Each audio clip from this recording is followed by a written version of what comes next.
Thans wil ik uitnodigen de Executive Director van de Competitiveness Unit Suriname, mevrouw Siegmien Burleson, voor de opening toespraak.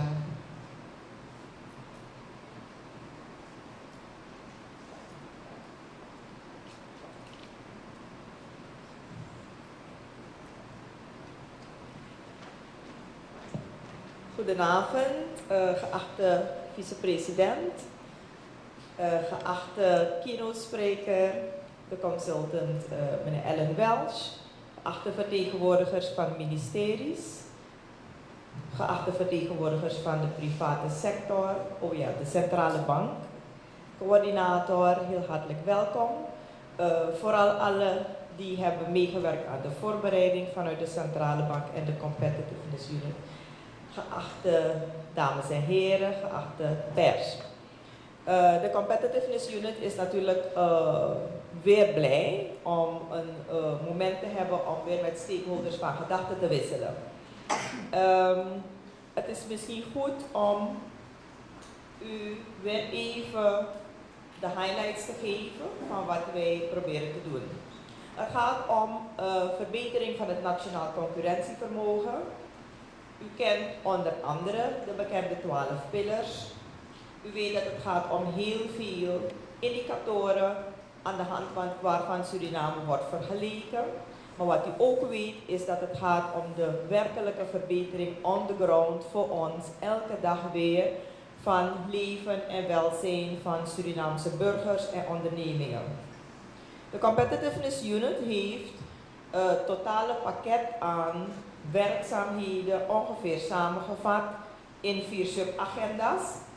Ten eerste verbetering van het ondernemingsklimaat, doing business. 2, strategische sociaal-economische planning. 3, sociale vooruitgang of social progress. 4, recht en bestuur of als u wilt law and governance. Nou, om gelijk te koppelen met hetgeen wij hier vanavond beogen, hebben wij de volgende, hoe zal ik het zeggen, activiteit opgestart. We hebben op een gegeven moment ons afgevraagd hoe en op welke wijze het verouderd kader, juridisch kader, kan worden gemoderniseerd, zodat de private sector zich kan ontwikkelen. Het juridisch raamwerk vormt de basis voor sociaal-economische ontwikkeling en ondersteunt daarbij de ontwikkeling van de private sector, de mate waarin burgers en bedrijven kunnen deelnemen in economische ontwikkeling en de herverdeling van de welvaart. Deze slide hebben we het vaker over gehad met stakeholders, dus het komt u misschien bekend voor, maar het is belangrijk om te benadrukken waarom de juridische hervorming belangrijk is. Het gaat niet alleen maar om met de mode meedoen, maar u moet het juridisch kader zien als de highway waarover we allemaal zo snel mogelijk moeten gaan. Waarop al onze pillars zullen rusten, waarop ons verkeer, onze ondernemingen, onze bedrijven, onze ziekenhuizen, ons dagelijks leven opgevestigd zijn. Deze basis moet zo solide en zo faciliterend mogelijk zijn. Wat er in de afgelopen tientallen jaren is gebeurd, is dat economische concepten en ontwikkelingsvisies zodanig fundamenteel zijn veranderd, dat een verouderd juridisch kader je eigenlijk duwt in een ontwikkeling, in een richting die je niet meer wil, terwijl je afvraagt waarom de resultaten aan de kant van een geglobaliseerde, geliberaliseerde markt uitblijven. Het is dus een mindshift, het is eigenlijk afstappen van een oud model naar een nieuw model. En daar heb je nieuwe mechanismen voor nodig. Dus het is zo belangrijk is het om de wetten te moderniseren. Je ziet de overheid in een transformatieproces van controle naar faciliterend, maar daar is wetgeving voor nodig om te weten hoe de actoren met elkaar moeten omgaan. U ziet het aantrekken van buitenlands kapitaal, moeten het grote bedrijven zijn, moeten we de private sector lokaal ontwikkelen. Al dit soort vraagstukken die eigenlijk volgens een nieuw bestuursmodel worden opgelost, daar is dus nieuw wettelijk kader voor nodig. Vandaar dus dat wij hebben gemeend om in elk geval de activiteit op te starten voor verbetering van het investeringsklimaat van Suriname. De bedoeling is om sociale en economische gelijkheid te bereiken voor het bedrijfsleven, voor de ondernemingen, met name de kleine en microbedrijven. En het is een beetje klein, maar u ziet daar verschillende onderdelen die u later terug zult zien in het wettelijk kader, zoals we dat als de prioriteiten die we ons daarbij hebben gesteld. Er moet meer rechtszekerheid en transparantie komen. Innovatie moet gestimuleerd worden. Het te gelden maken van vorderingen, contracthandhaving is belangrijk. En het faciliteren van het bedrijfsleven. Allemaal onderdelen die ons moeten brengen naar verbetering van het ondernemingsklimaat. En u zult dan zien dat er een aantal zaken gerealiseerd moet worden, een aantal principles, zoals transparantie, gelijke behandeling, intellectuele eigendom moet beschermd worden, alternatieve geschillenbeslechting,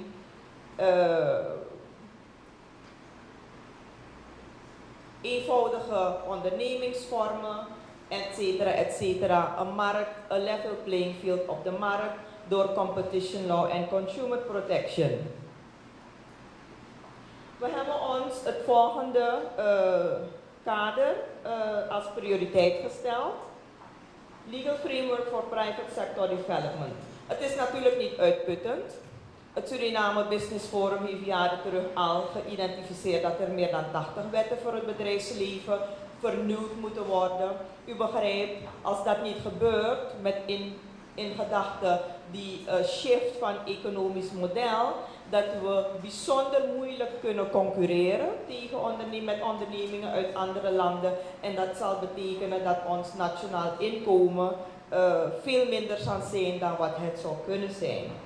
De Legal Framework for Private Sector Development, daar hebben we ongeveer een 16-tal wetten geprioritiseerd waarmee we proberen versneld tot wet te maken. We hebben ons laten leiden door een selectie van wat is het minimale dat je moet doen om te praten over een stukje modernisering van het investeringsklimaat. En daarbij hebben we ons ook laten leiden door conceptwetten die al gereed waren. Dit is dus niet een initiatief waarbij de Competitiveness Unit wetten maakt, maar het is een initiatief waarbij de Competitiveness Unit de stakeholders met de wetten probeert bij elkaar te brengen, zodat we elkaar onderling versterken, zodat we uiteindelijk van concept, een heleboel concepten, naar echte wetten komen. Waarom is krediet belangrijk? Ook uit studies van de Wereldbank is gebleken dat beperkte toegang tot kapitaal een van de grootste knelpunten is voor bedrijven in met name landen in ontwikkeling. De Wereldbank stelt dat toegang tot kapitaal cruciaal is voor de groei van de private sector,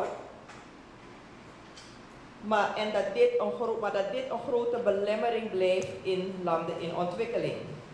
Van de oorzaken van deze beperkte toegang is een van de meest voorkomende het tekort aan onderpand of de moeilijkheidsgraad van de procedures om daaraan te voldoen. Vooral voor kleine en startende ondernemers. De Wereldbank ziet als een van de manieren om versneld de toegankelijkheid en beschikbaarheid van kapitaal te vergroten, het invoeren van een zekerheidsstelsel voor roerende goederen en rechten als een belangrijk middel. Behalve de bewezen toename van bedrijven, dus meer bedrijven en meer verdiencapaciteit voor het land die hiermee bereikt kan worden, heeft zo'n stelsel meestal ook als voordeel dat startende ondernemers, vrouwelijke ondernemers, landbouwers extra voordelen kunnen putten, terwijl vaak ook de informele sector afneemt. De competitiveness unit hoopt daarom dat wij samen met u als stakeholder kunnen werken aan verbreding van de basis waarop zekerheid verschaft kan worden voor invoering van dit Secure Transactions regime. Dank u wel.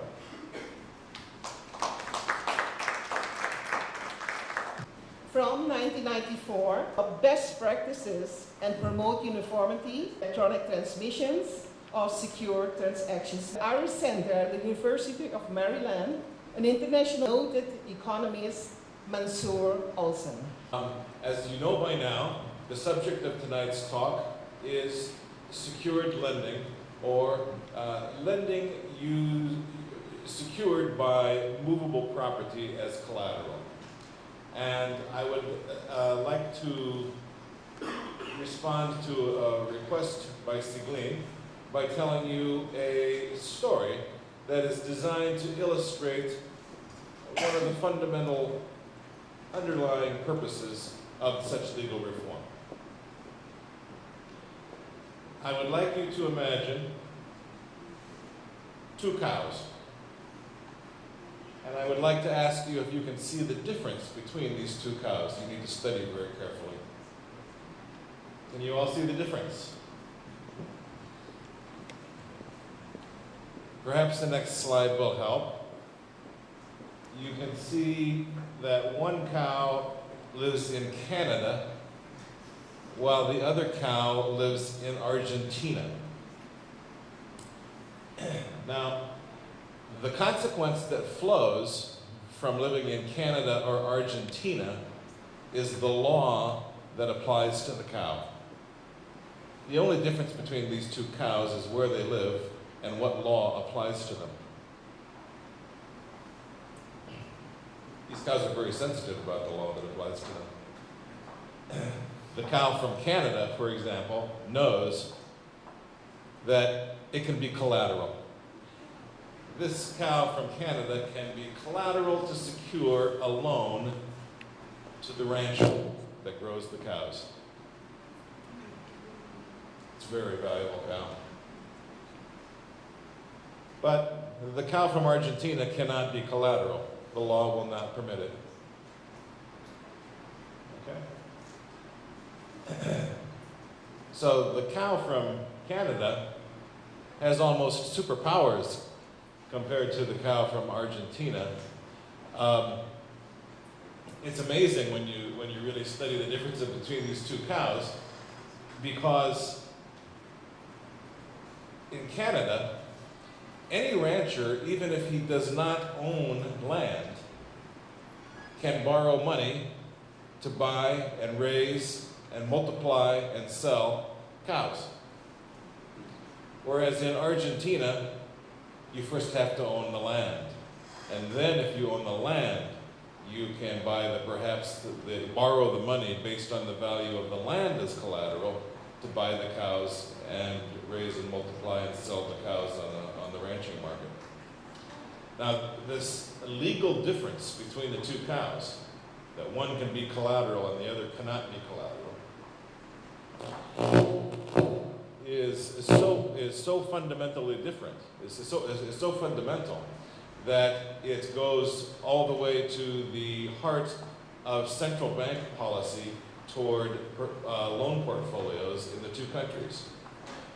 When the central bank sends bank inspectors to the bank in Canada that lends money to the rancher, the central bank inspector says, show me that you have loans to your ranchers secured by cows. Whereas the central bank loan inspector that goes to the bank in Argentina to find out if the loan portfolios are secure, that inspector says, show me that you have a mortgage on the land that the cows are eating on. Okay? That's the legal difference, the regulatory difference, the central bank policy difference, the bank governance difference. The law that applies to those cows makes all the difference in the world.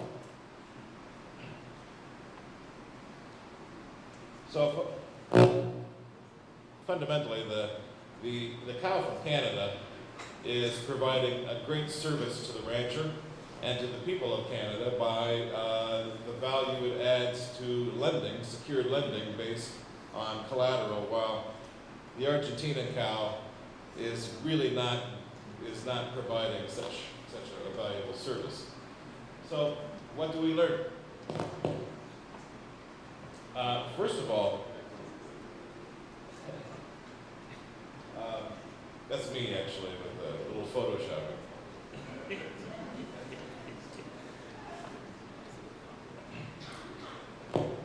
I could have made this story up about different types of collateral. We could have talked about accounts receivable, and we could have had just as interesting a story. In some countries, accounts receivable, let me adjust the facts of the story a little bit and tell you about accounts receivable in the United States today and accounts receivable in the United States only 50 years ago. 50 years ago, accounts receivable could scarcely be used as collateral. After legal reform on personal property as collateral, accounts receivable were widely used as collateral. Before and after, a wide difference of legal impact. Before, there was little value in taking accounts receivable as collateral, and smaller amounts of credit were available on worse terms and conditions. After the legal reform that we're going to talk about tonight, accounts receivable became very valuable as collateral, and businesses prospered and grew based on those types of collateral alone, accounts receivable, without reference to land as collateral or mortgage rights as collateral. So with that idea in mind, that law can make a difference. The law that applies to property makes a difference in the ability of people to participate in the economy and to succeed. Let's talk about the 4 simple strategies that we would use in reformed secure transactions law to make movable property rights stronger for those who would borrow and lend using them as collateral. The first principle is to simplify the forms, simplify the procedures, and reduce the costs for borrowers. Empower borrowers to give secured, movable property as collateral more flexibly, more easily, and with less cost. Now today, in Suriname, the first thing that, I'm really sorry, I don't know, maybe I need to back up. Can you still hear me if I'm back here? That's not working. Today, the first thing a borrower must do, and the first thing that the lender must do, is to select a legal form to use for the use of the movable property as collateral. We might, we have a variety of forms which we'll talk about in a moment. But with each of the legal forms, there are various rules for creating security. There are various restrictions on how the property can be used by the borrower. And there are different rules for enforcing the security in the event of default. Under reformed secured transactions law, we eliminate the differences among the forms, and we make it very easy for any borrower to give to any secured lender a security interest in any movable property that they choose in any manner whatsoever. It could be one single specifically described asset, or it could be a whole class of assets. It could be one automobile, or it could be all the equipment and inventory of a business. It could be the property that the borrower has now, or it could be the property that the borrower has now and will ever acquire in the future. It could be tangible property, it can be intangible property. It could be crops and livestock, It could be intellectual property. In one single form, with one simple set of rules, anybody can give to anybody else a security interest in movable property, however the parties choose to describe that collateral. The second principle has to do with conflicting interests in collateral. Having empowered borrowers to give security interest in collateral, we now have to take care of the creditors who worry about the security in the collateral. And we're going to discover that there are a variety of people who may lay claim to the collateral, and that makes it necessary for us to resolve those disputes. We're going to study that in just a moment. Thirdly, we're going to use an electronic registry to prioritize those competing claims and to warn prospective creditors and buyers of collateral that there may be an existing claim in the collateral.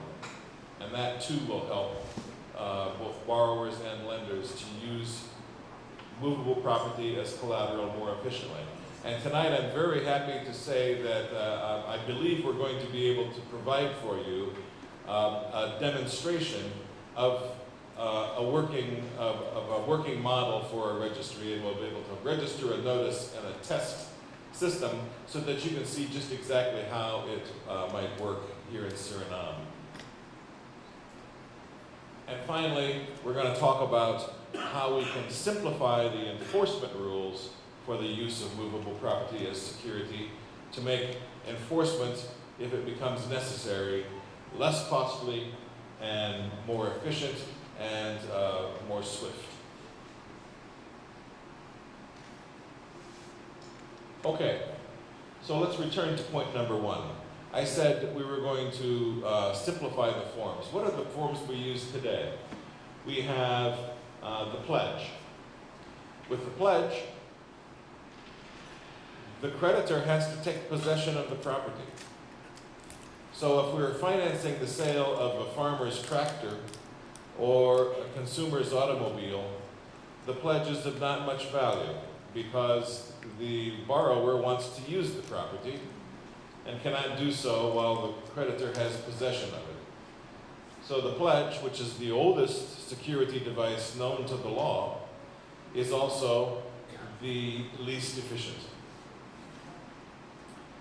We have title retention devices such as conditional sale, hire purchase agreements, finance leases that require the creditor to retain ownership of the property for the life of the loan. And only after the final payment is made does the creditor transfer ownership to the borrower.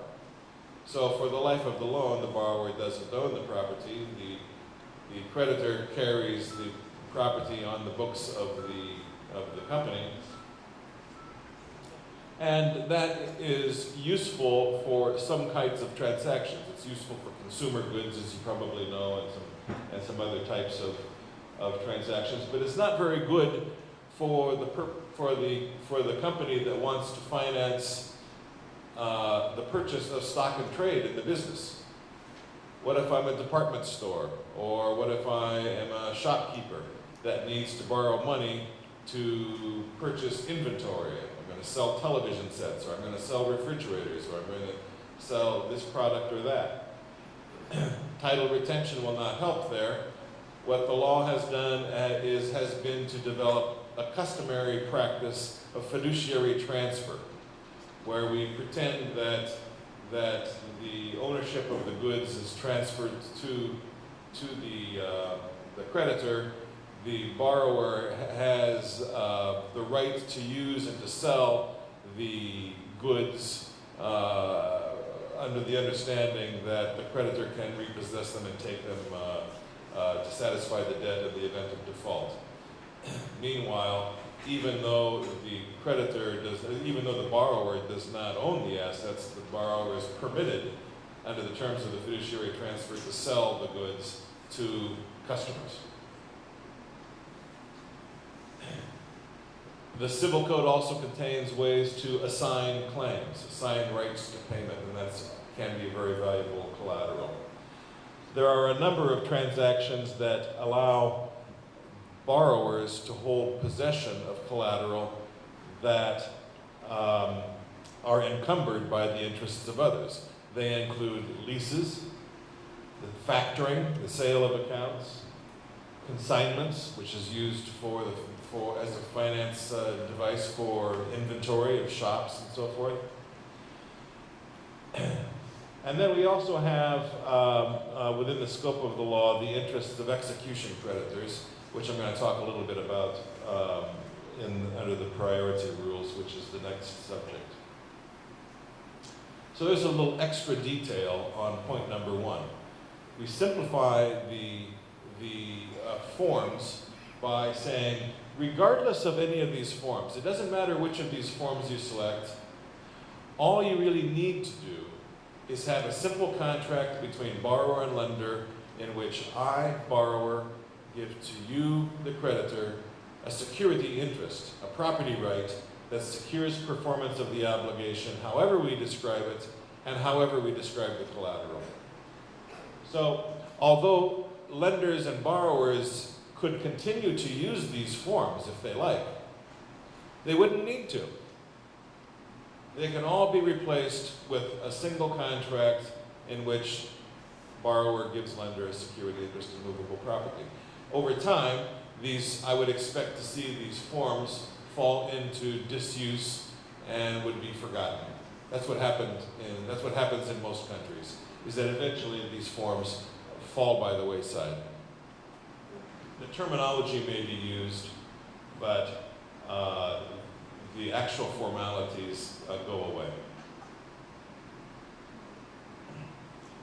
Now, one of the things that the secured creditor worries about when the borrower offers collateral is, first of all, whether or not the collateral has already been promised to another creditor as security. A second worry is whether the borrower will promise the collateral to another secured creditor in the future as security. If I offer you accounts receivable today as security, you have no way to know if I have already assigned those accounts, and you will have no way to discover if I assign them to someone else in the future.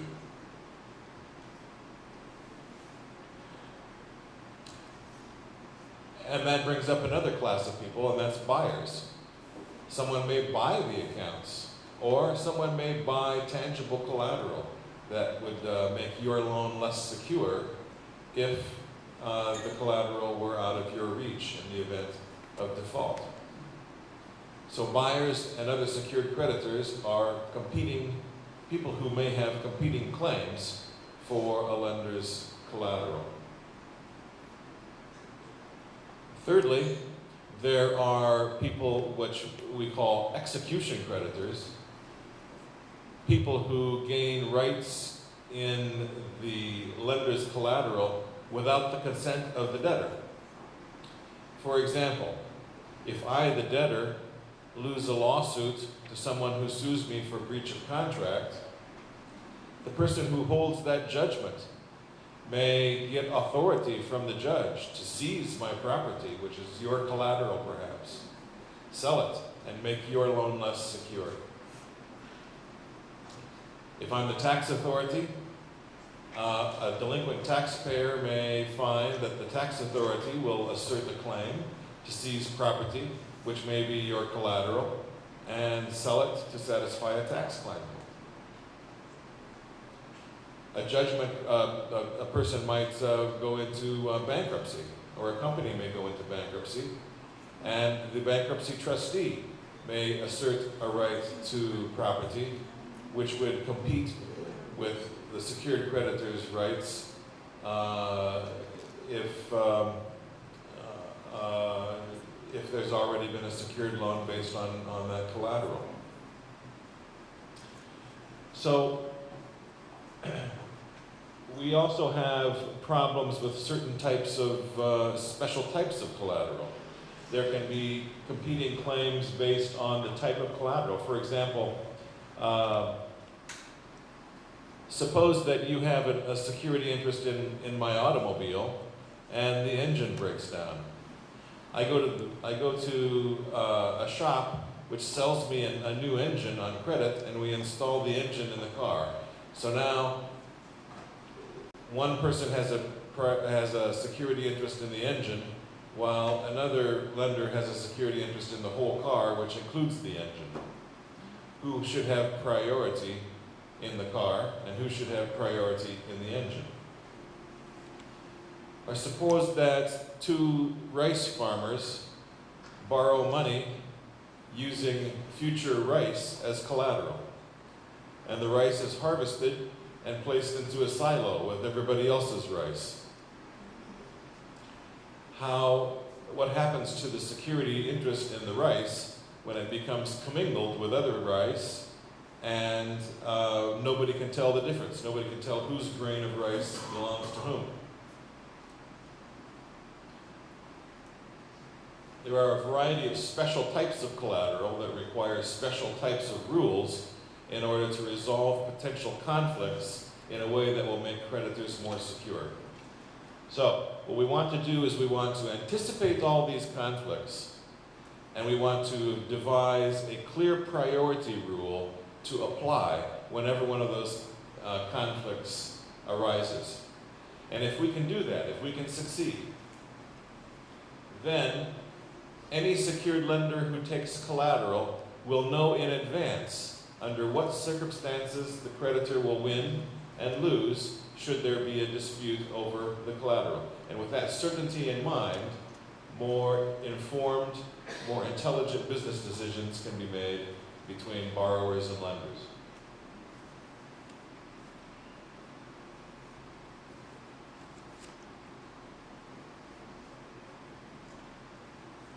And next I said we would use an electronic registry to help prioritize and resolve these disputes. Here's the idea. Now currently you can't do this, but under the bill that we're considering with Siegmien's very capable drafting team, we could easily implement, as soon as Parliament acts practically, the following type of regime for accounts receivable financing.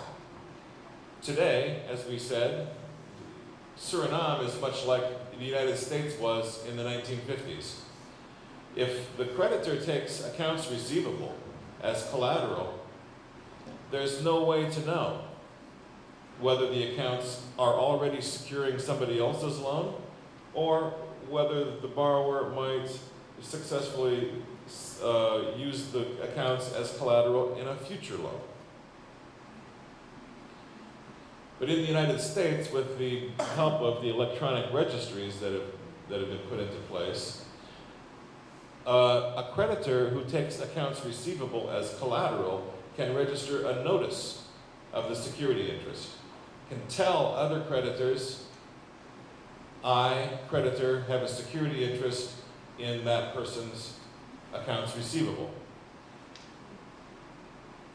With that notice, buyers of the accounts and other secured creditors can learn that there is a prior interest in the collateral, and if they have the opportunity to learn, then it's justified to tell them they have second priority in the collateral if they take a security interest in it.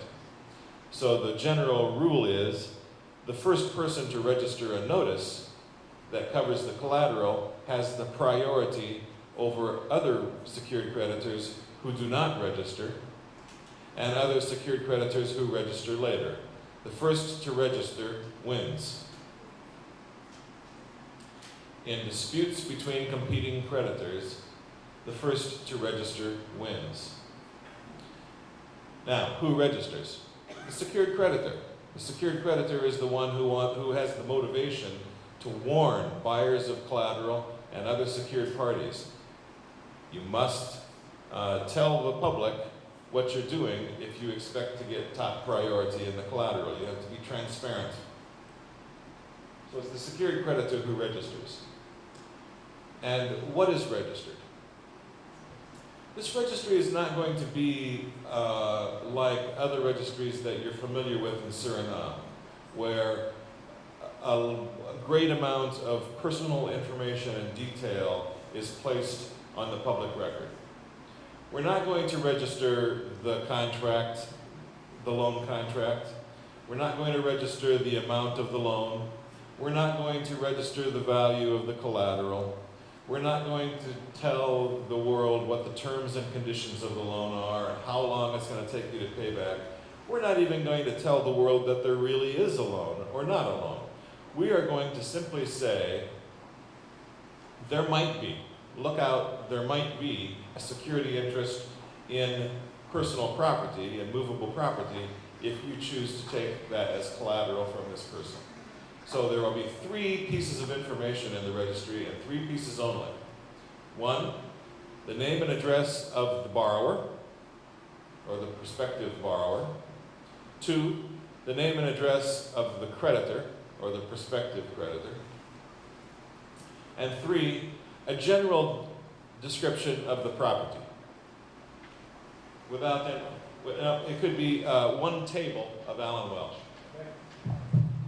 That's the collateral. Table of Alan Welsh. Now, we don't know if we search the registry for the notice on this table and we see the notice. We don't know if the table is a wooden table. We don't know if it's a steel table. We don't know if it is valued at $10 or if it's a Louis XIV's antique table worth millions of dollars.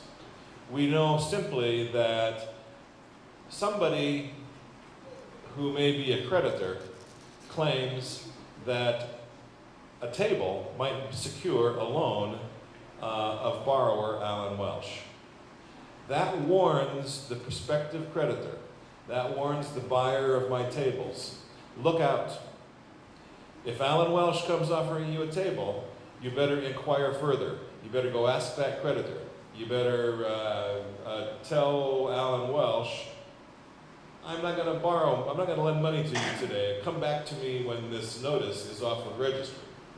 Or else prove to me that the table that you are offering is not the table described in that notice. So, we keep the amount of information in the registry very simple and minimal so that registration can be simple and easy and cheap. If there needs to be discovery, if there needs to be investigation, let's let the people who need to do the discovery and the investigation go out and do that. Let's not burden the registry with the collecting of all that information in advance of need. That's the important aspect. So the effect of registration is not to transfer any property rights in the collateral. It's merely to warn prospective buyers and lenders of the possibility that there are rights that have been transferred in the collateral. Typically, because it's so simple and easy, registration is inexpensive. The average registration fee in the United States is $10 US, so I think that would be about 35 or 33 Surinamese dollars. Is that correct? And as I promised, tonight is a night we may be able to demonstrate an electronic registration so that you can see very clearly what it is that I'm talking about in case I've been unclear. And I've not done this yet before an audience, so I'm going to go right now over here to the laptop and see if I can make it work. We set it up in advance, and I think it's going to work. Now I need to thank a company called Paradigm Apps, located in Sacramento, California. Paradigm Apps is the implementer of a brand new registry in Jamaica. And Paradigm Apps agreed very graciously to, thank you. Paradigm Apps agreed to modify the test system in order to enable this demonstration today. Now, This is the welcome screen, the home screen for the test registry, and I'm going to log in.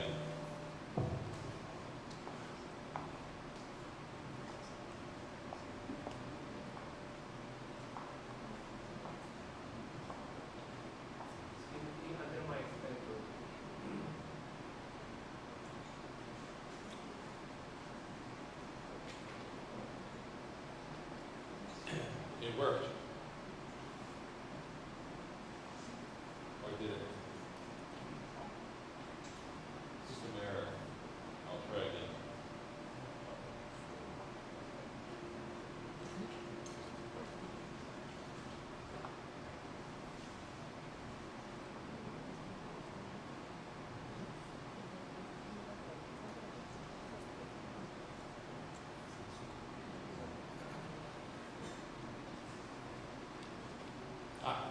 There we go. I have now logged into my account, just as a bank or a lender in Suriname would log into the creditor's account at the Secure Transactions Registry. And here's the menu of things that I can do. The first thing I can do is register a new notice of a security interest. And I'll click there. Now, you see these 4 tabs. There's 1, 2, 3, 4. I told you that there were 3 pieces of information. I should have said 4 in a notice. One is general information on who is registering. The second piece is who is the debtor. The third piece, who is the secured creditor. And the fourth, what is the collateral. So, under debtor, I'm going to add a party. The party could be an individual or an entity. The individual or the entity can be identified by their personal identification number or by their company number as it's found at the Chamber of Commerce. Let's say that the company number is 987654321. The company's name is ABC Leasing Company.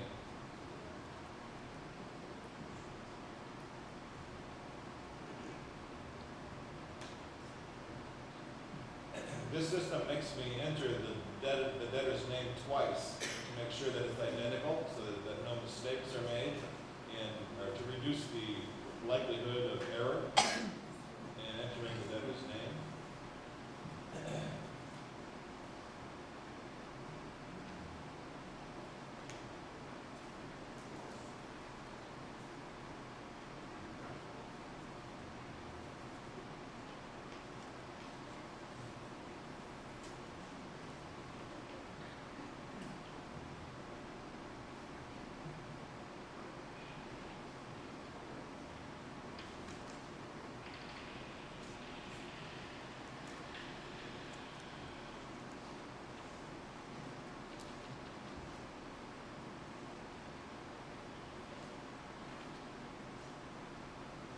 Okay, I've added the debtor. Now we need a secured creditor, correct? The secured creditor is Alan Welsh. We're having a little trouble with the keyboard. Alan Welsh Finance.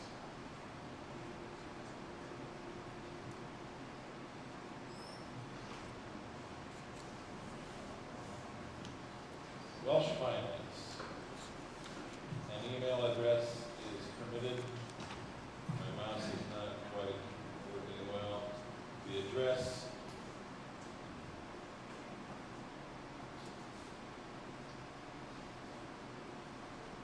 The town. And update. And now we've added the secured creditor. The collateral. 1 Louis XIV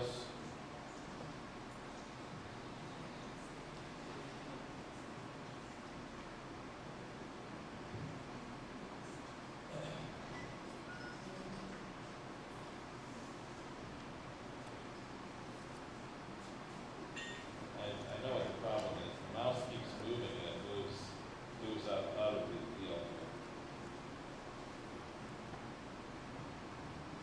One Louis Couture's antique table. I'm going to review this.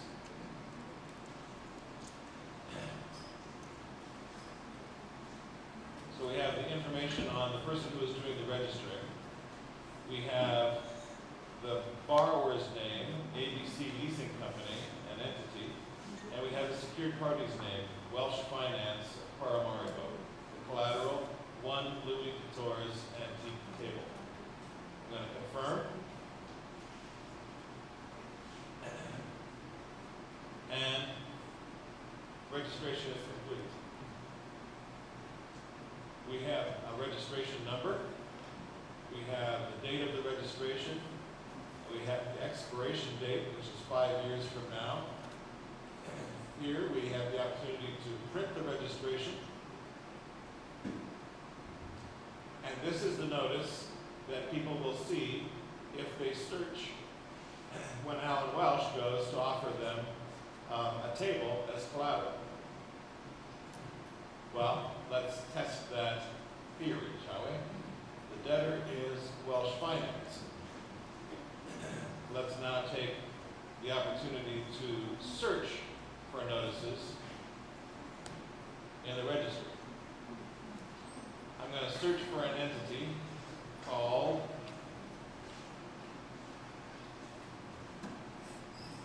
mouse won't hold still.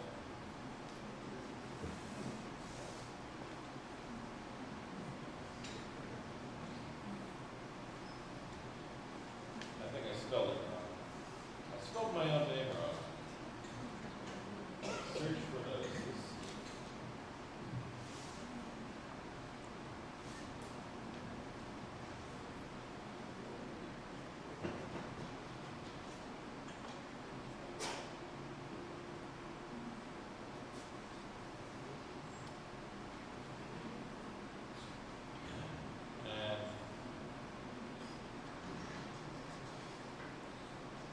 What did I do wrong?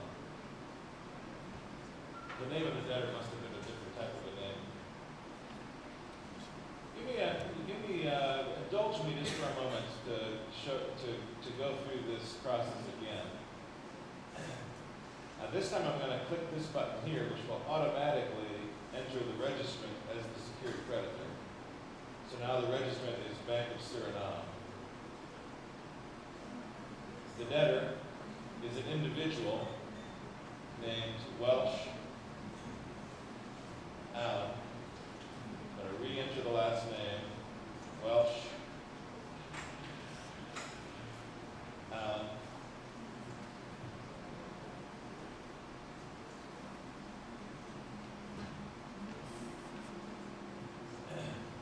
And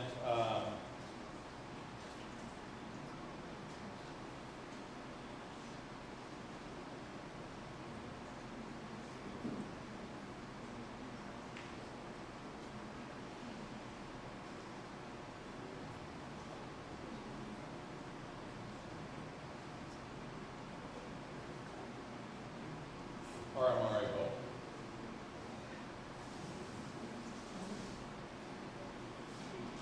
The collateral. One antique table.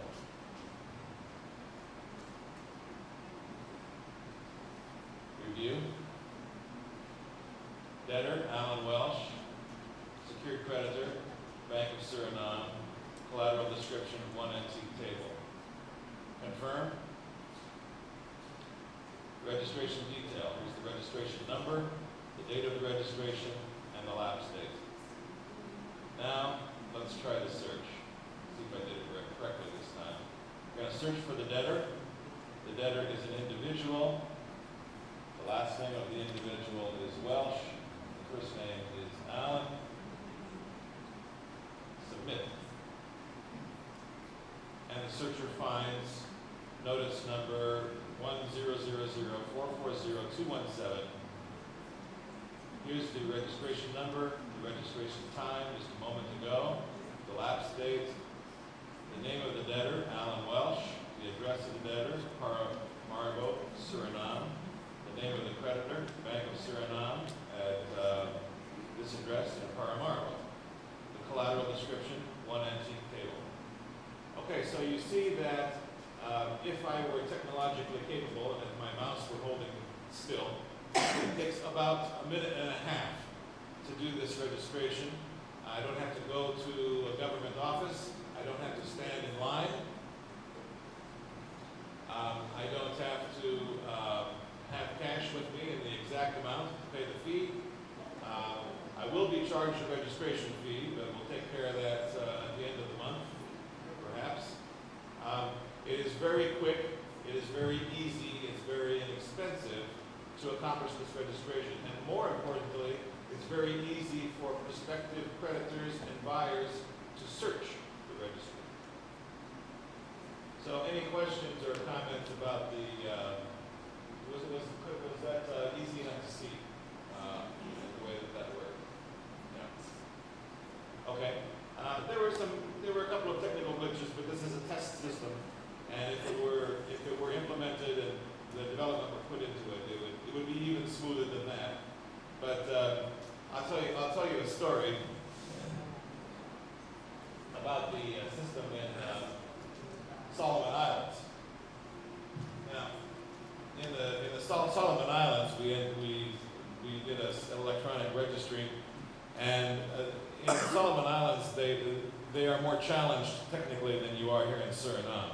The internet works very slowly there. And after the implementation began, I asked the people who were using the registry, well, what observations do you have? And they said, well, it is so slow. Oh. And I said, well, how long, when you used to go register a company charge, or you used to go register this or that, how long did that take? And they said, oh, that would take 3 months. That would take a long time. I said, well, 3 minutes doesn't sound so bad, does it? Actually, the electronic registries work quite well for the purposes that are intended, and so there you can see that I believe that a vast improvement in registry operations and efficiencies can be possible. And I'll see if I can go back to the slides now.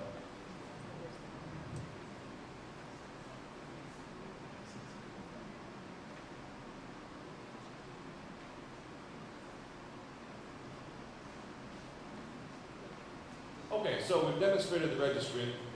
One more quick point. Maybe are we okay with time, Siegmien? Yeah, I think we've got a few minutes left. Upon default, thank you. Thank you. Okay. The last point, the last principle on secured lending law that we want to discuss has to do with default. What happens if the borrower does not pay? Remember all those forms we talked about. Under current law, the creditor's rights on default are different depending on which form we selected. If we selected the pledge, the creditor already has possession of the collateral. But if we selected the fiduciary transfer, the creditor may have to go get a court's permission to supervise the disposition of the collateral. If it's a hire purchase agreement, the creditor has the right to take possession of the collateral away from the debtor and dispose of the collateral. Under the secured lending reform that we're looking at, which would conform with best practices, the secured creditor would have the right, no matter what the form, under any circumstances, the secured creditor, upon default, has the right to take possession of the collateral and dispose of the collateral. So that's a big change in law. No registrations, no further registration is needed. No notice to the public is required. Upon default, the secured creditor has the right to take possession of the collateral. And why not? The borrower has already promised, has already transferred rights in the collateral to the secured creditor. So the secured creditor is only doing what the borrower promised the secured creditor he could do. So he's executing on his rights in the collateral. The secured creditor can dispose of the collateral either privately or publicly in a manner designed or devised to get the best value from it. We want to minimize judicial process whenever we can and make it as efficient as we can if we do have to use the judicial machinery. So in the enforcement rules, as they're currently drafted, the security agreement would constitute an executory title to the collateral, allowing the creditor to bypass one layer of court process in the enforcement procedures.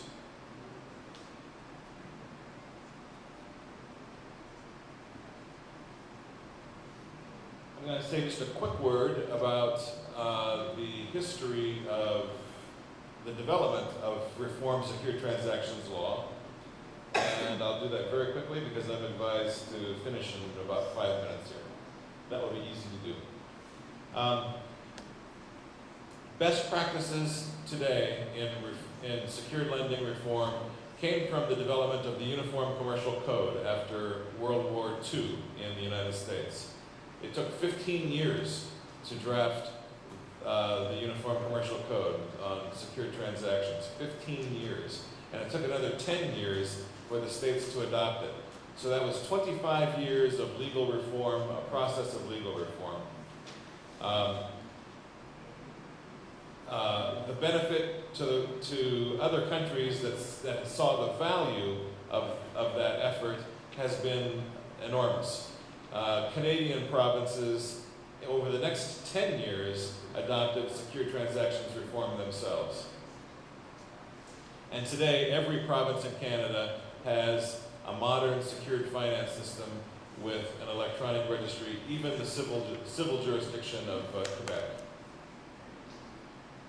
And in the 1990s and in the 2000s, many countries in Eastern Europe and Asia looked at the models in Canada and the United States and revised their laws, both in civil and in common law jurisdictions, to take advantage of the best practices that were developed after World War II in the US. And most recently, Puerto Rico, Jamaica, Honduras, and Peru are the jurisdictions that I know of. There may be others, but those are the jurisdictions I know that have adopted best practices with the new secure transactions regime and an electronic registry. Actually, the registry in Peru may be a paper registry, but Puerto Rico, Jamaica, Honduras have electronic registries.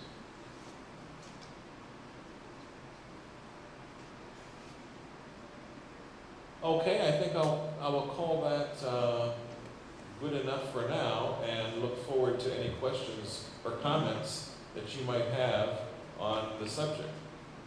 Anybody, would anybody care to make comments? Yes, sir. Is this a step up to like a credit rating bureau or? Is this a step to a credit bureau? Credit rating. I'm sorry? Credit rating. Oh, a credit rating. I think the answer to that question is no. And here's why I say so. Credit ratings are developed by institutions, private institutions, using information that is collected from a wide variety of sources. And the purpose of doing that is to help lenders make decisions about whether borrowers are going to be capable, reliable borrowers. This system has nothing to do with who can lend money or whether they should lend money. It has only to do with the property rights that support that loan if they make the decision to lend money. So the credit rating and information in a credit bureau would help a lender decide whether the person is going to be a reliable borrower. But the purpose of this body of law that we're discussing tonight is to strengthen the law on property in the event that a loan is made secured by collateral. So they're actually two quite different things.